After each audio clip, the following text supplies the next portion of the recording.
Hello, happy hump day everybody. Rachel here for my second video on 2 cats and a type 1. I am enjoying a gin Caesar.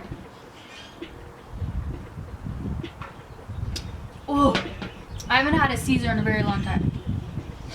And I decided to film outside because it's really nice out today and I figured why not? Nice to get out of the house.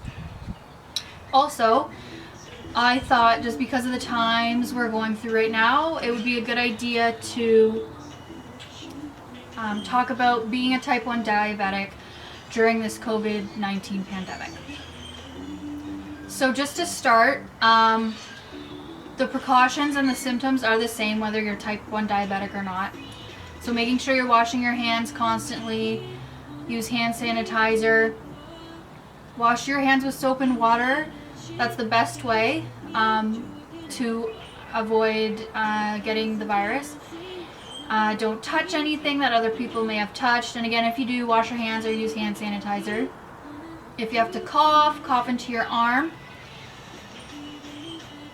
Physical distancing. So it used to be called social distancing, but they changed it to physical distancing now because you can still socialize. You just have to be a certain distance away from people. So it's 2 meters or 6 feet right now.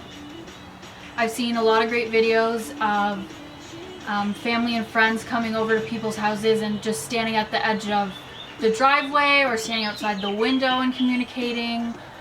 Families and friends doing outside workouts together, running on opposite sides of the street, or being really spread out.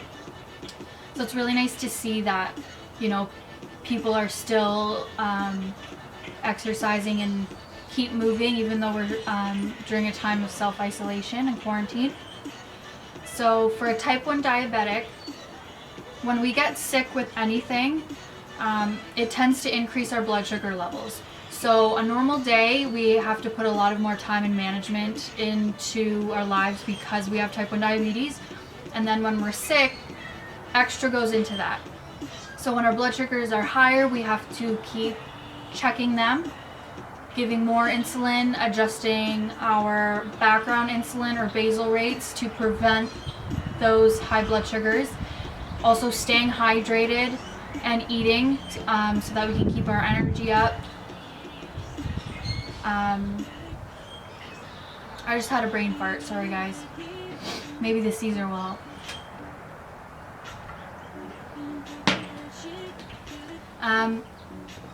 So, as I mentioned in my first video, I work at a hospital, and of course they're still open, but as a precaution, I decided to switch around a bunch of my shifts so that I could take a week or so off just to avoid any possible contact with the virus, COVID-19 or the flu, a cold, anything. Just because again, like I mentioned, as a type 1 diabetic, if you do get sick, there's a lot of attention, energy, and management that has to go into that, but also because I'm at home and there's 5 of us. So I have my 2 parents and 2 sisters, and my youngest sister also has type 1 diabetes. So she's home from school, so she's not working, so she's not going out. My other sister, her place of work is considered essential still, which is ridiculous. Anyone who knows my family knows where she works, and you probably also think it's ridiculous that her place of work is still open during this time because people touch everything. Anyway, and my mom and I work at the same hospital, so we're still working. My dad, the company he works for, it's pretty easy to physical distance, stay away from everyone, and clean and sanitize things, so he's also still at work. So there's just an increased risk of a virus being brought home and also more people for it to infect. So I figured I'm able to switch all my shifts. Thank you to all my coworkers. I really appreciate it. And other precautions are being taken at the hospitals as well, of course, because we have a whole bunch of patients there, and that's been really great. I'm back.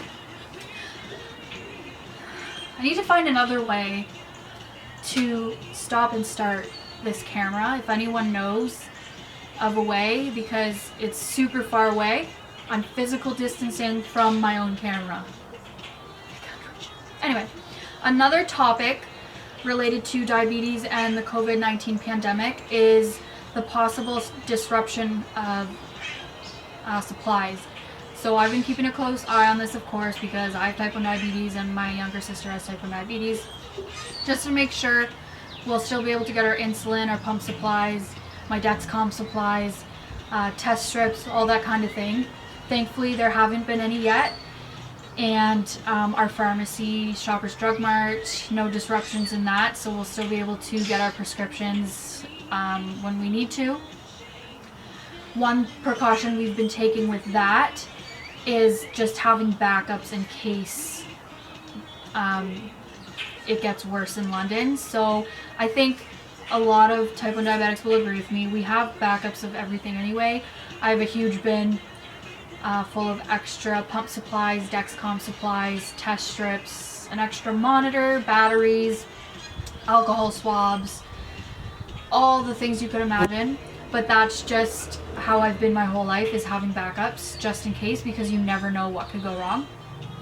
And when this happened, I didn't go crazy and overstock, because I don't want to waste products either, or prevent other type 1 diabetics from getting them, just in case there was a disruption in the supply chain. And same with my sister, getting backups just in case, not hoarding anything. So we're keeping an eye on that, and we're really grateful that there isn't a disruption, because that would be an extra stress to be put on top of possibly getting COVID-19. Another thing too, my insurance company has been great. Nothing's changed with that. Like I said before, I'm with Sun Life. Very grateful that they were able to take me on as a type 1 diabetic. And I'm trying to think of anything else related to type 1 diabetes and the COVID-19 pandemic. Again, as a type 1, if you're taking care of yourself, managing your levels, there shouldn't be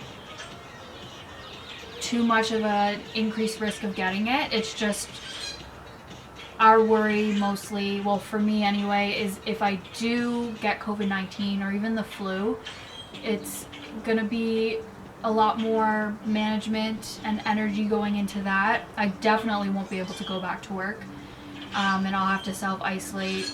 I wouldn't want my family to get sick. Again, there's 5 of us. So we've all been doing really well, washing our hands, physical distancing, and all those precautions. We watch CTV London every night. We always have. We watch the National in the evening sometimes. And keeping up to date with Justin Trudeau's speeches, if he does videos, Doug Ford as well, and any medical officers or professionals that have been speaking, we are always keeping an eye on that as well, just so that we are prepared. And another reason I wanted to do this is because I think being in healthcare, we know more and we're told more, and not everyone, but may take it more seriously because we see what's happening. So I'm really hoping that whoever watches this, I hope you are taking it seriously for your sake, for your family's sake, for type 1 diabetic sake, and anyone with a higher risk of contracting COVID-19. Also, for those that don't have type 1 diabetes, maybe you'll understand more the burden it would have on us if we did get it. And I think that's it. If you have any questions or comments about COVID-19 related to type 1 diabetes, definitely leave me a comment. My Facebook and Instagram are connected. Sorry about that, guys. My storage got full and cut me off. But what I was saying was my Instagram and Facebook are connected on my channel, I believe. So if you want to leave me a comment or a question regarding COVID-19 and type 1 diabetes, that way you definitely can. And again, it's only my second video. I'm trying to figure out how to not look awkward on camera, not sound awkward, how to edit everything. So just give me a chance and keep tuning in.